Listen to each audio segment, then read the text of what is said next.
A once-in-a-lifetime trip to Aruba, the disappearance of Natalee Holloway. We all dream of that once-in-a-lifetime trip to a famous destination where we can enjoy parties on the beach, challenging hikes over beautiful vistas, or even snuggle up by the fire after a long day of skiing and fun in the snow. In fact, chances are you've heard of Aruba before. It's known for its stunning beaches, windswept desert landscape, its gorgeous colorful cities, and its spectacular wreck dives. In fact, it's no exaggeration to say that Aruba is one of the most desirable vacation destinations in the Caribbean, if not the whole world. That said, even the world's most idyllic places are not free from danger. Setting the scene. Natalee Ann Holloway was born to parents Dave and Elizabeth Holloway in Memphis, Tennessee. Her parents divorced in 1993, and she, along with her younger brother Matthew, was raised by their mother. In 2000, Elizabeth married George Twitty, an Alabama businessman, and moved her family to Mountain Brook. Natalee graduated from Mountain Brook High School on May 24, 2005, and only days later, went on the fabled graduation trip to Aruba, along with 124 of her fellow graduates. The graduates were accompanied by 7 chaperones, some of the teachers, who met with the teens every day to make sure everyone was fine. Holloway was known to drink excessively, according to friends, beginning every day with cocktails, and even failing to show up for breakfast on a number of occasions. She was last seen leaving Carlos and Charlie's bar and nightclub in Oranjestad at 1:30 a.m. on the 30th. She left in a car accompanied by 17-year-old Joran van der Sloot, a Dutch honors student living in Aruba, and his Surinamese friends, Deepak and Satish Kalpo. Holloway was scheduled to return to Alabama later that day, but she never appeared for her flight. Her luggage and passport were found in her Holiday Inn room, and Aruban authorities began a search of the island and surrounding waters. They found nothing. On the case. Holloway's parents flew down to Aruba immediately following her disappearance. Very shortly after, the Twitties give police the name and address of Van der Sloot, which they got from the Holiday Inn night manager, who reportedly recognized Van der Sloot from security footage. They went with police to Van der Sloot's home, where he initially denied knowing Holloway, but then told a story that was confirmed by Deepak Kalpo, who was at the house. According to Van der Sloot, the group stopped at the lighthouse area of Aruba Beach on the way because Holloway wanted to see sharks, and they later dropped her off at the Holiday Inn at around 2 a.m. Holloway apparently fell when she exited the car but refused Van der Sloot's help. As they drove away, he thought he saw her approached by a dark man in black clothes that resembled a security guard. The search for Holloway began immediately after, in a combined effort of Aruban and American volunteers, many of whom were Aruban civil servants that the government had given days off to assist in the search. Among the efforts provided, Elizabeth was provided housing initially at the Holiday Inn, then the Wyndham Hotel, and the Aruban government's provision of $20,000 and other support to volunteer search teams.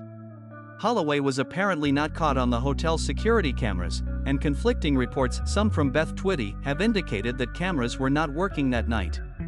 On top of this lack of clarity, Police Commissioner Jan van der Straten stated that Holloway didn't need to enter from the lobby to reach her room. An extensive search for physical evidence was subject to many false leads, including a possible blood sample taken from Deepak's car, which turned out not to be blood. On June 5, 2005, police arrested 2 former Allegro Hotel security guards, Abraham Jones and Nick John, on suspicion of kidnapping and murder. While not confirmed officially by authorities, news accounts suggest that statements from Van der Sloot and the Kalpo brothers played a significant role in the arrests. Reports indicated that the 2 were known to cruise by hotels to pick up women and that one of them had prior encounters with police.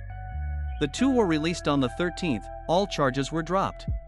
On the 9th, however, Joran van der Sloot and the Kalpos were arrested on the same suspicions. According to Police Commissioner Gerald Dompig, they were the prime suspects in the case from the beginning, and for a few days after the incident, the 3 were being closely monitored, with surveillance, phone wiretaps, and even on their emails. Dompig also indicated that the investigation's cessation and transition to arrest were pressured by the Twitties. According to Dompig, one of the suspects admitted that something bad happened when they took Holloway to the beach and led police to the scene. The prosecution spokesperson refused to confirm or deny the allegation, stating only that the investigation was at a crucial, very important moment. On June 17, disc jockey Steve Croes was also arrested, according to Van der Straten, on information provided by the other 3 detainees. Joran's father Paulus van der Sloot was detained for questioning and subsequently arrested. Both he and Crows were released a few days later. During this time, all three prime suspects changed their stories. The Kalpos apparently dropped Holloway and van der Sloot at the Marriott Hotel Beach, and he left her there, while not harming her. Van der Sloot also told yet another story wherein the Kalpos dropped him off at home and drove off with Holloway, but Dompick believes this latest story came from van der Sloot's suspicion that the Kalpos were essentially pointing fingers at him. The Kalpo brothers were released July 4th, but van der Sloot was detained 60 days longer. In 2006 and 2007, several other arrests were made against individuals who authorities believed were connected to the crime, including the rearists of the Kalpo brothers and van der Sloot on the suspicion of manslaughter and bodily harm that may have caused Holloway's death. Van der Sloot was incarcerated, but the Kalpo brothers were released on November 30th. On December 18th, prosecutor Hans Moos declared the official closing of the case, and no charges were filed for lack of evidence.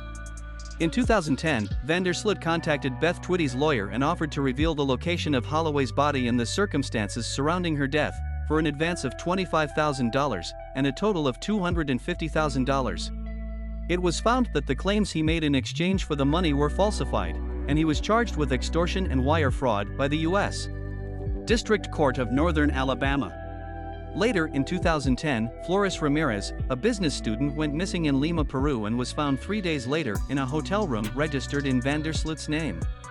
He was arrested and extradited to Peru, where he confessed to the murder and was charged with first-degree manslaughter. He reportedly told Peruvian authorities he knew the location of Holloway's death as well as offered Aruban authorities find it, but his interrogator reported that the questioning was limited strictly to the murder of Flores. He apparently confessed to extortion, claiming he wanted to hurt the Holloways after making his life difficult, as well as pleaded guilty for the murder of Flores Ramirez, for which he was sentenced to 28 years. In 2012, Holloway was officially declared legally dead. No traces of her were ever found.